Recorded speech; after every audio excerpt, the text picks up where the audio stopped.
Imam Ibnu Katsir menjelaskan mengapa wa idza sa'alaka ibadi anni fa inni qarib ujibu da'watad da'i idza da'an falyastajibu li wal yu'minu bihi la'allahum yarsyudun.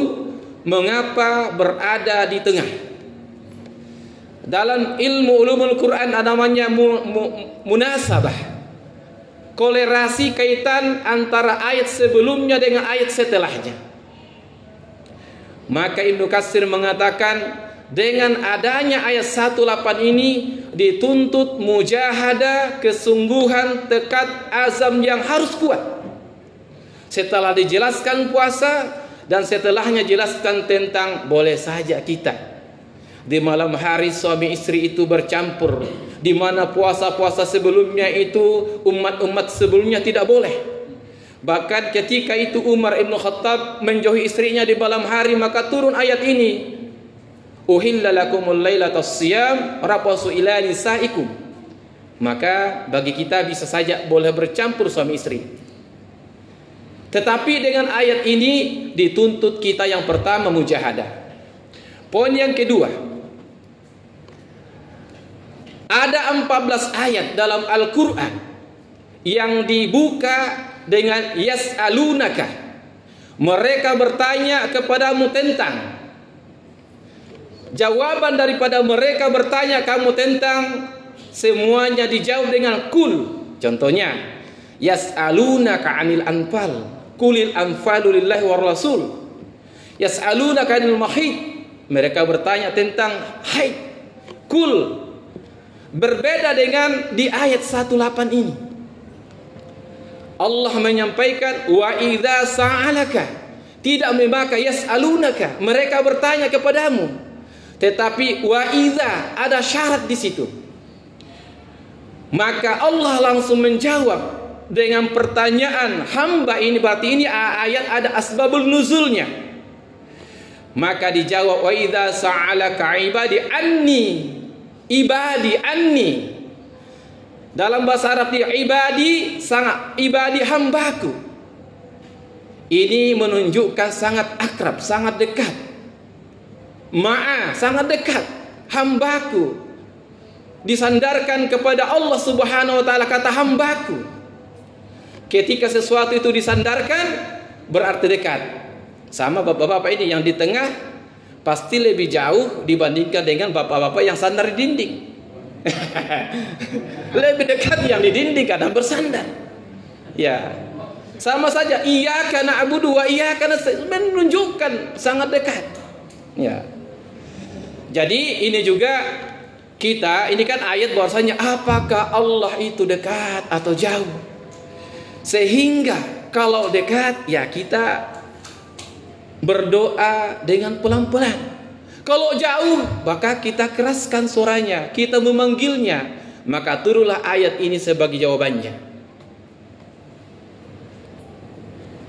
Di sini juga kita mengambil hikmah bahwasanya tauhid kita di sini bahwasanya fa inni qarib, Allah itu dekat, lebih dekat daripada urat nadi leher kita. Maka di sini seorang tabi'in Abu Bakar mengatakan bahwasanya sungguh beruntung anak cucu Adam ketika ia berinteraksi, connect, rilis kepada Tuhannya langsung tanpa perantara. Pak Bu, kalau Bapak ingin ketemu Prabowo harus ketemu Mayor Teddy. Begitu Bu ya?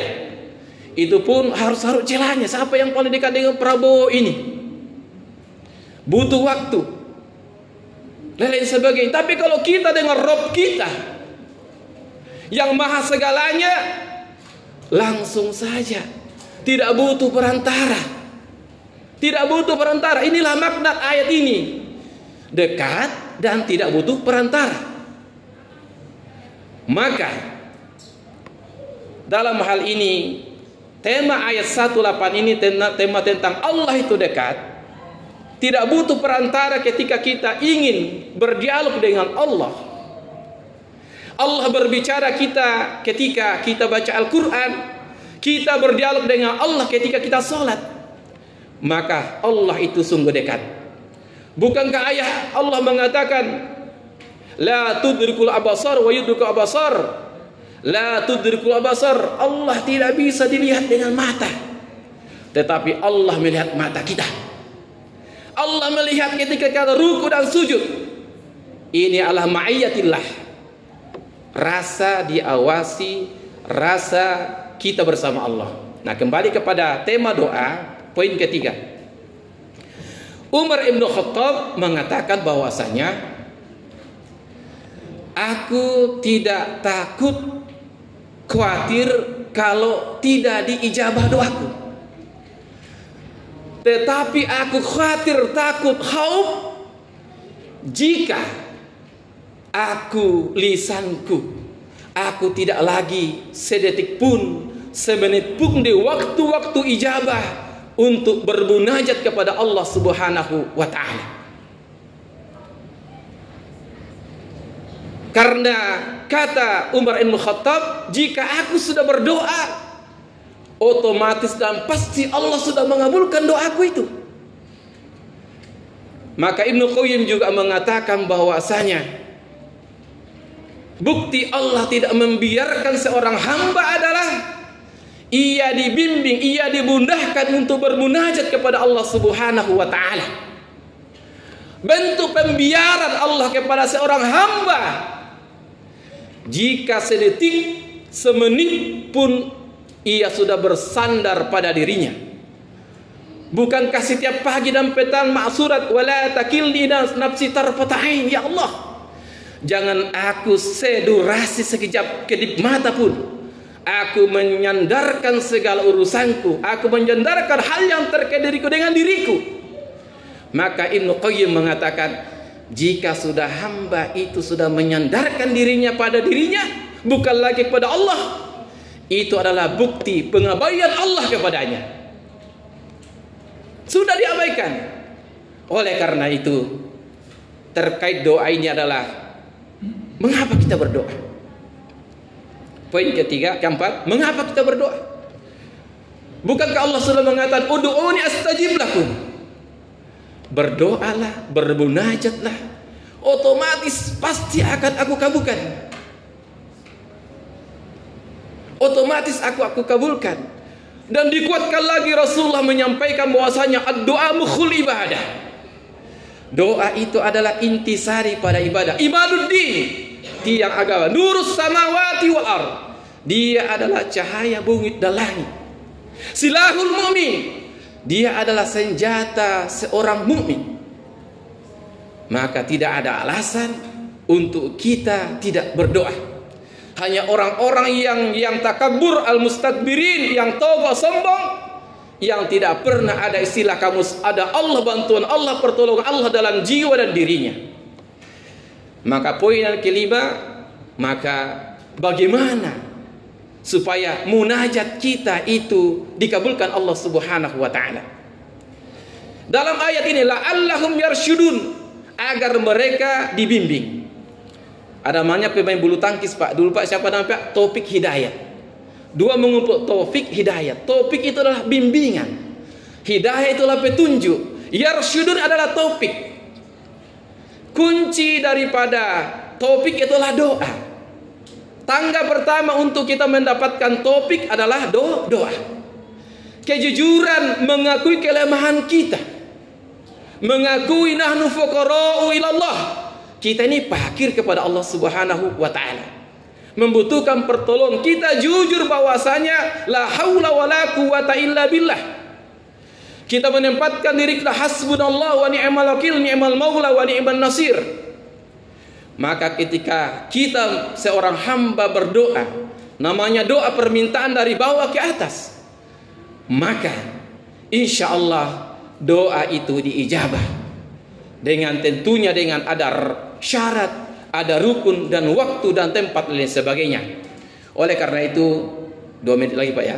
Oleh karena itu, di momentum puasa ini ada waktu-waktu di mana kita sangat diijabah doa. Terkait dengan waktu, bukankah waktu antara azan dan iqamat sangat dikabulkan doa? Bukankah ketika kita sujud terakhir, salam terakhir. Sangat dimakbulkan doa. Dubur sholat, ada dua pendapat. Dubur sholat itu sebelum salam dan setelah salam. Bukankah orang yang berpuasa diijabah doanya, tak ada hijab dia dengan Allah sampai ia berbuka? Bukankah orang doa seorang anak kepada orang tua sangat diijabah?